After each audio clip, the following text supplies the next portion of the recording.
dengan rukun, ya. Ayat 2-nya, seperti minyak yang baik di atas kepala meleleh ke janggut, yang meleleh ke janggut Harun, dan juga jubahnya seperti embun gunung Hermon yang turun ke atas gunung-gunung Sion. Sebab kesanalah Tuhan memerintahkan berkat kediaman untuk selama-lamanya. Mazmur Daud 133, persaudaraan yang rukun, nyanyian ziarah Daud.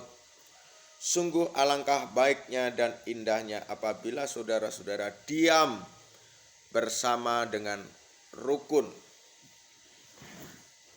Rukun.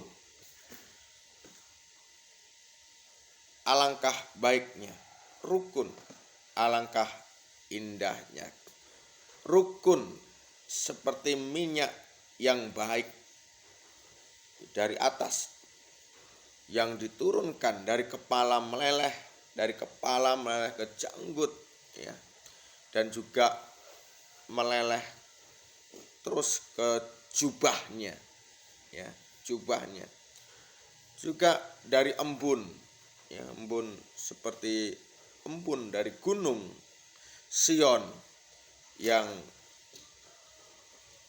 Tuhan di sanalah, di tempat yang rukun itu, di keluarga yang rukun, di gereja yang rukun, di pendeta yang rukun, di gembala yang rukun, di kota yang rukun, Tuhan memerintahkan berkat kepada yang rukun-rukun, ya, kehidupan untuk selama-lamanya. Rukun tidak lahir begitu saja. Rukun perlu diperjuangkan. Kesatuan, kerukunan perlu diperjuangkan. Kesatuan, kerukunan perlu diaplikasikan.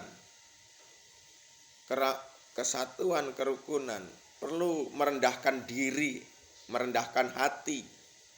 Kesatuan dan kerukunan membuang ego, egois, membuang sok kaya, sok hebat, sok pinter. Biasa orang-orang yang sudah mungkin merasa super hebat, tidak mau turun lagi ke bawah. Dia hanya mengirimkan utusan-utusan, mengirimkan orang-orangnya, ya, untuk menghadiri pertemuan-pertemuan dan yang lain-lain. Bahkan tidak mau mengirimkan utusannya karena merasa saya hebat, saya kuat, saya besar, saya luar biasa. Tidak mau berbaur dengan yang kecil atau yang lemah atau yang miskin, ya. Nah, kita belajar bagaimana kita bisa hidup rukun, bersatu, supaya kotanya diberkati, gerejanya diberkati, rumah tangganya diberkati, perusahaannya diberkati, pengembalaannya diberkati.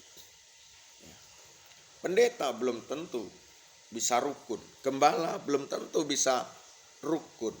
Walaupun membaca Alkitab, walaupun pintar, walaupun sekolah, belum tentu bisa rukun, belum tentu bisa mengaplikasikan tentang Mazmur 133 ini. Ya. Kenapa? Ya, karena merasa iri melihat orang sukses, merasa dengki melihat orang berhasil, merasa tidak rela melihat temannya itu kuat atau bisa, merasa saya juga bisa, bukan hanya dia, saya juga mampu, saya terlalu kecil melakukan itu, terlalu sepele melakukan itu, ya, saya juga sanggup. Sehingga untuk mengaplikasikan kerukunan itu tidak terlaksana. Nah, oleh sebab itu kita sebagai hamba-hamba Tuhan, gembala-gembala, mari kita mengaplikasikan kerukunan. Hanya satu sebenarnya bisa dilakukan, yaitu rendah hati. Hanya itu saja.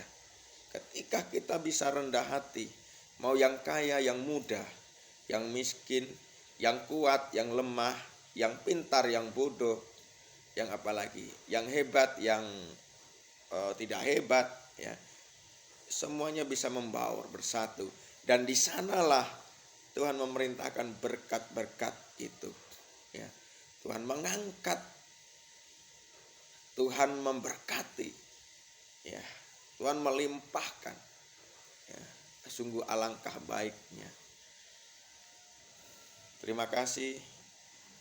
Biarlah renungan pagi ini Tuhan memberkati kita. Tuhan ajar kami suami istri, orang tua anak hidup rukun. Pendeta, gembala, pengerja jemaat hidup rukun. Pejabat dan masyarakat hidup rukun. Semuanya ya Tuhan Yesus, kesatuan, persatuan apapun hidup rukun ya Bapa.